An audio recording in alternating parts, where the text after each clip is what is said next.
আজকে আমরা শিখব পাস্ট সিম্পল টেন্স মানে ইংরেজিতে অতীতের কোনো ঘটনা বা কাজ নিয়ে কি করে কথা বলতে হয়। চলুন সেটাই জেনে নেওয়া যাক। তো আসল প্রশ্নটা হলো, অতীতে যা কিছু হয়েছে সেটা ইংরেজিতে আমরা বলবো কিভাবে? চলুন ধাপে ধাপে খুব সহজ করে এই প্রশ্নের উত্তরটাই আমরা খুঁজে বের করব। তো চলে এলাম আমাদের প্রথম সেকশনে।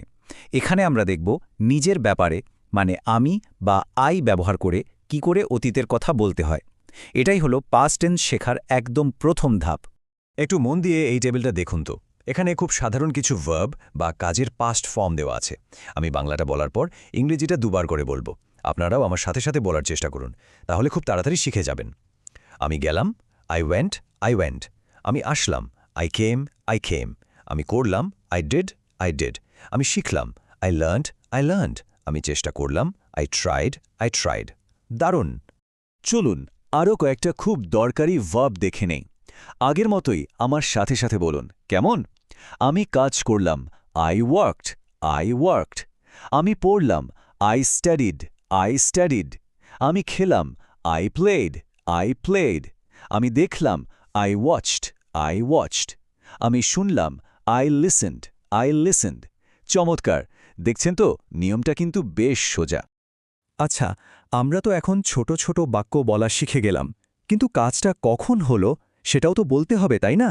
চলুন এবার দেখি বাক্যের সাথে সময় কিভাবে যোগ করতে হয়, যাতে কথাটা আরও পরিষ্কারভাবে বোঝা যায়। সময় যোগ করার সবথেকে সহজ শব্দ কি বলুন তো? ঠিক, ইয়েস্টারডে বা গতকাল। দেখুন তো এই টেবিলটা। আমি পুরো বাক্যটা দুবার করে বলছি, আপনারাও বলুন। আমি গতকাল গেলাম, আই ওয়েন্ট ইয়েস্টারডে। আমি গতকাল কাজ করলাম, আই ওয়ার্কড ইয়েস্টারডে। আমি গতকাল পড়লাম, আই স্টাডিড ইয়েস্টারডে। শুধু গতকাল বললেই তো হবে না, তাই না? সকাল, রাত বা কোথায় কাজটা হলো সেটাও তো বলা দরকার। এই উদাহরণগুলো একটু দেখুন। যেমন, সকালে কাজ করলাম, I worked in the morning. রাতে টিভি দেখলাম, I watched TV at night. বাসায় থাকলাম, আই স্টেড অ্যাট হোম। আর বাইরে গেলাম, আই ওয়েন্ট আউটসাইড। খুব ভালো। আমাদের প্রথম সেকশনটা কিন্তু শেষ। এবার আমরা যাব আমাদের দ্বিতীয় সেকশনে। এখানে আমরা শিখব যে অন্য কাউকে তাদের অতীত নিয়ে প্রশ্ন কিভাবে করতে হয় আর সেই প্রশ্নের উত্তরই বা কী করে দিতে হয়। অতীত নিয়ে কথা বলতে গেলে এই প্রশ্নটা আমাদের লাগবেই। কাউকে যদি জিজ্ঞেস করতে হয় তুমি কি করলে, তাহলে ইংরেজিতে বলতে হবে হোয়াট ডিড ইউ ডু। বলুন তো একবার আমার সাথে, হোয়াট ডিড ইউ ডু। আর এই প্রশ্নের উত্তর দেওয়া কিন্তু খুব সোজা। আমরা প্রথম সেকশনে যে ভার্বগুলো শিখেছি সেগুলো দিয়েই উত্তর দেওয়া যাবে। যেমন ধরুন কেউ বলতে পারে আই ওয়ার্কড, আমি কাজ করেছিলাম। আই স্টাডিড, আমি পড়াশোনা করেছিলাম। আই প্লেড, আমি খেলেছিলাম। আই লার্নড, আমি শিখেছিলাম। আচ্ছা, কি করেছিলে সেটা তো জানলাম, কিন্তু যদি জানতে চাই যে কোথায় গিয়েছিলে, তখন কি বলবো? তখন প্রশ্নটা হবে ওয়্যার ডিড ইউ গো। চলুন একসাথে বলি, ওয়্যার ডিড ইউ গো। এর উত্তরে বলা যেতে পারে, যেমন I went to the market, আমি বাজারে গিয়েছিলাম। বা I went to the office, আমি অফিসে গিয়েছিলাম। কিংবা আই ওয়েন্ট টু স্কুল, আমি স্কুলে গিয়েছিলাম। এবার একটা মজার প্রশ্ন, খাবার নিয়ে যদি কিছু জিজ্ঞেস করতে হয়, মানে তুমি কি খেলে, এটা ইংরেজিতে কি হবে? একদম ঠিক, হোয়াট ডিড ইউ ইট। আমার সাথে বলুন, হোয়াট ডিড ইউ ইট।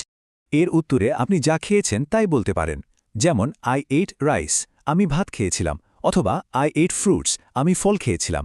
আর যদি কিছুই না খেয়ে থাকেন তখন কি বলবেন? তখন বলতে পারেন আই এইট নাথিং, মানে আমি কিছুই খাইনি। দেখুন, আমরা কিন্তু আমি আর তুমি নিয়ে কথা বলা শিখে গিয়েছি। বাহ! এবার আমাদের ৩ নম্বর সেকশন। এখানে আমরা দেখব অন্য কারো ব্যাপারে মানে সে, হি বা শি ব্যবহার করে কিভাবে কথা বলতে হয়।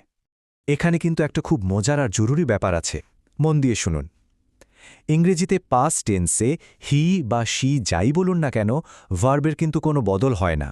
দেখুন, সে কাজ করল মানে হি ওয়ার্কড, আবার সে মেয়ে কাজ করল মানেও শি ওয়ার্কড। ভার্ব কিন্তু একটাই থাকল, ওয়ার্কড। আর এই সহজ নিয়মটা কিন্তু সব ভার্বের জন্যেই সত্যি। এই টেবিলটা দেখলেই আরও পরিষ্কার হয়ে যাবে। সে পড়ল, হি স্টাডিড এবং শি স্টাডিড। সে গেল, হি ওয়েন্ট এবং শি ওয়েন্ট। সে খেল, হি প্লেড এবং শি প্লেড। খুব সহজ, তাই না? আমরা প্রায় শেষের দিকে চলে এসেছি। আমাদের শেষ সেকশন। এখানে আমরা যা কিছু শিখলাম সেটা একবার ঝালিয়ে নেব, আর তারপর আপনাদের জন্যেও একটা ছোট্ট কাজ থাকবে। তাহলে আজকে কিন্তু আমরা পাস্ট সিম্পল টেন্সের একদম বেসিক জিনিসগুলো শিখে ফেললাম। এখন আমরা আই, ইউ, হি আর শি ব্যবহার করে ছোট ছোট বাক্য বানাতেও পারি, আবার প্রশ্ন করতে পারি। তবে একটা কথা কিন্তু মনে রাখতেই হবে, যে কোনো কিছু শিখতে গেলে প্র্যাকটিস করাটা খুব জরুরি। এই যে বাক্যগুলো আমরা শিখলাম, এগুলো যত বেশি বলবেন, যত বেশি ব্যবহার করবেন, দেখবেন কথা বলার জড়তাটাও তত তাড়াতাড়ি কেটে যাবে। তাহলে চলুন না এখনই একটু প্র্যাকটিস হয়ে যাক। এই যে স্ক্রিনে প্রশ্নটা দেখছেন, what did you do yesterday, এর উত্তরটা ইংরেজিতে দেওয়ার চেষ্টা করুন তো। মনে মনেও বলতে পারেন বা চাইলে কমেন্ট বক্সে লিখেও জানাতে পারেন। মনে রাখবেন, এই ছোট ছোট চেষ্টাই কিন্তু আপনাকে এগিয়ে নিয়ে যাবে।